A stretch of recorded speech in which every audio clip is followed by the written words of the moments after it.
Hi, and welcome to Fearless Friday's Power Up Tips. Today I'm going to be giving you some tips for enhancing your relationship with the adventurer striving style, the ESTP or the ESFP.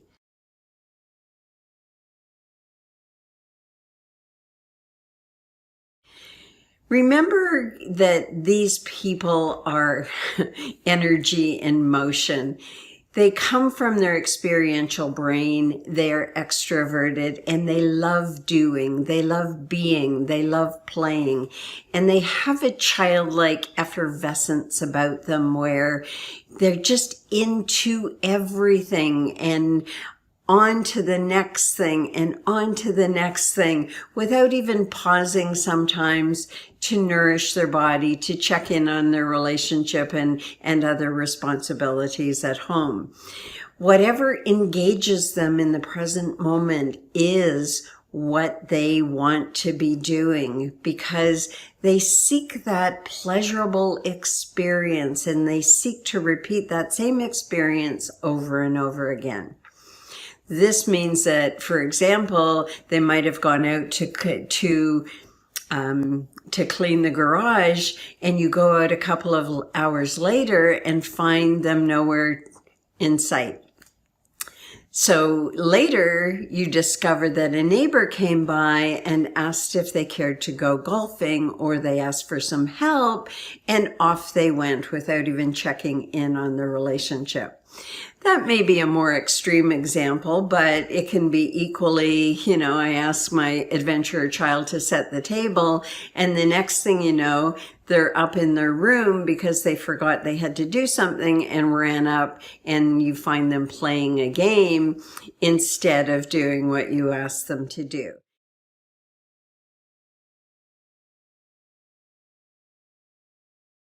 The adventurer striving style seeks pleasurable experiences.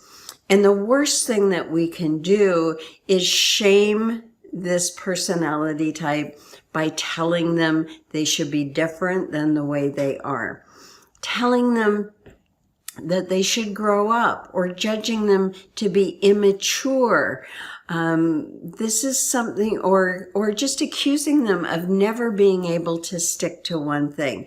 And I know these types of comments come out of our frustration with adventurers because we expect our partners or our friends, our adventurer friends, to honor their commitments, and they can often leave us feeling as though we've been dumped when something better has come along or a different invitation has come along, and whatever they've committed to doing with us goes further down their priority list. It's not that we tolerate it, it's not that we don't talk to them about it, but we don't accuse and shame them for it.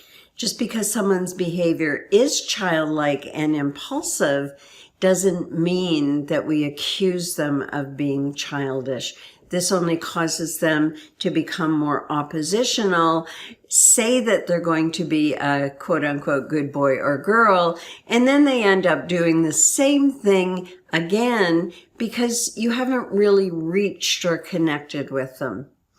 So another tip around the adventurer striving style who gets caught up in their self-protective impulses and is unable to manage themselves is that we start feeling like we have to be the adult in the relationship, and we lose our own sense of play and we stop having fun ourselves.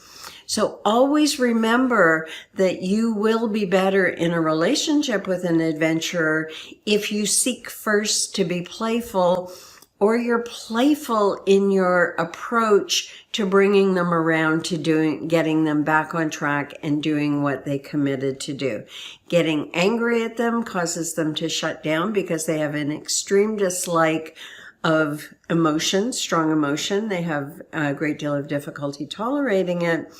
And so by cajoling, by urging, by pleading sometimes, you'll get a better result than direct anger and devaluation of the spirit of the adventurer. So those are just a couple of tips for being in a relationship and how you can best navigate the relationship with your adventurer, with the adventurer in your life. If you have it on your own squad, as I do, we're always struggling with that desire to be spontaneous and to follow our impulses as opposed to staying focused on what it is we are actually doing. I have at least 5 projects on the go right now, and my mother used to complain when I was a little girl about how I could never finish anything, and sometimes that thought comes into my mind, and other times it's simply, I just like to dabble and do whatever I feel like, because the rest of my life I am working in a very disciplined way, adhering to a schedule.